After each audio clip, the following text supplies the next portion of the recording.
महाराष्ट्राच्या राजकारणात जेव्हा जेव्हा पवार कुटुंब चर्चेत येतं तेव्हा त्यामागे एखादी मोठी राजकीय हालचाल दडलेली असते.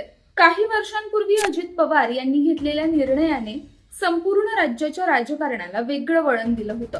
अनेकांना तो निर्णय अशक्य वाटत होता, पण राजकारणात अशक्य असं काहीच नसतं हे त्यावेळी पुन्हा सिद्ध झालं. आणि आता पुन्हा एकदा चर्चेच्या केंद्रस्थानी आहे पवार कुटुंब.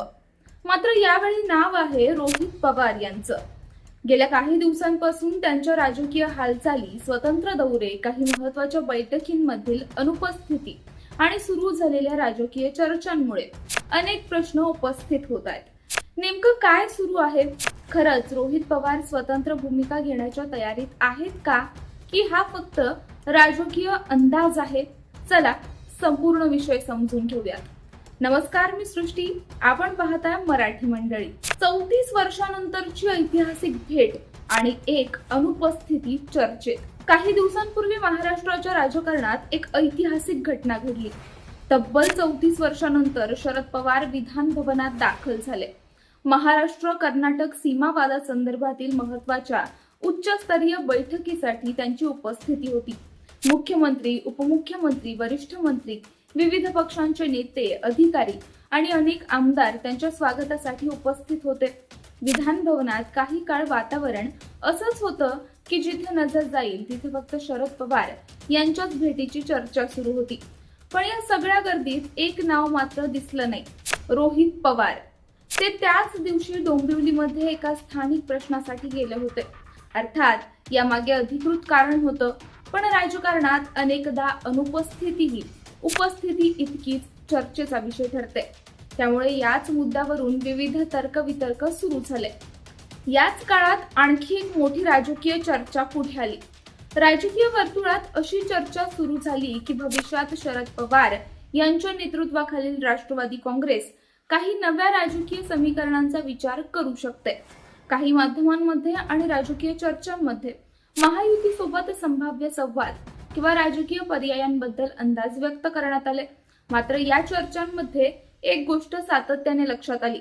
रोहित पवार यांचं नाव या संभाव्य समीकरणांमध्ये कुठेच पुढे आलं नाही. यामुळेच त्यांच्या पुढील भूमिकेबद्दल चर्चांना आणखी वेग मिळाला. स्वतःची स्वतंत्र ओळख निर्माण करण्याचा प्रयत्न. गेल्या अनेक महिन्यांपासून रोहित पवार राज्यभर सातत्याने दौरे करतायत. शेतकरी प्रश्न, बेरोजगारी, युवकांचे प्रश्न, स्थानिक आंदोलने, सरकार विरोधातील भूमिका या सर्व विषयांवर ते सातत्याने आक्रमक भूमिका घेताना दिसतायत. ग्रामीण भागातील युवकांमध्ये त्यांची लोकप्रियता वाढत असल्याचं अनेक राजकीय निरीक्षकांचं मत आहे. त्यामुळे आता प्रश्न उपस्थित होतो, रोहित पवार फक्त पक्षाचे नेते म्हणून काम करत आहेत की पुढील काळासाठी स्वतःची स्वतंत्र राजकीय ओळख निर्माण करत आहेत? जर राजकीय समीकरणं बदलली तर आता इथून पुढे सर्वात महत्त्वाचा मुद्दा सुरू होतो. समजा भविष्यात पक्षाच्या राजकीय भूमिकेमध्ये मोठा बदल झाला, समजा सत्ताधाऱ्यांशी जवळीक वाढवण्याचा निर्णय झाला, तर त्या निर्णयाशी रोहित पवार सहमत राहतील का? काही राजकीय विश्लेषकांचं मत आहे की विचारधारेच्या प्रश्नावर ते स्वतंत्र भूमिका घेऊ शकतात, तर काहींचं म्हणणं आहे की ते पक्षात राहूनच नव्या पिढीचं नेतृत्व मजबूत करण्याचा प्रयत्न करतील. मात्र या सर्व चर्चा सध्या फक्त अंदाजांवर आधारित आहेत. आतापर्यंत रोहित पवार यांनी पक्ष सोडण्याबाबत कोणतीही अधिकृत घोषणा केलेली नाही. तसंच शरद पवार यांनीही कोणत्याही संभाव्य फुटीबाबत किंवा नव्या राजकीय निर्णयाबाबत अधिकृत भूमिका जाहीर केलेली नाही. म्हणून सोशल मीडियावर किंवा राजकीय चर्चांमध्ये सुरू असलेल्या अनेक दाव्यांकडे अंतिम सत्य म्हणून पाहणं योग्य ठरणार नाही. पण महाराष्ट्राच्या राजकारणाने अनेक मोठे राजकीय भूकंप पाहिलेत.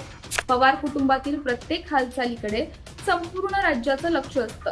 मात्र सध्याच्या घडीला एक गोष्ट स्पष्ट आहे, रोहित पवार यांच्या नावाभोवती सुरू असलेल्या चर्चा मोठ्या आहेत, पण त्याला अधिकृत दुजोरा अद्याप मिळालेला नाही. त्यामुळे अफवा आणि वास्तव यामधला फरक समजून घेणं तितकंच महत्वाचं आहे. आगामी काही महिने महाराष्ट्राच्या राजकारणासाठी अत्यंत निर्णायक ठरू शकतात.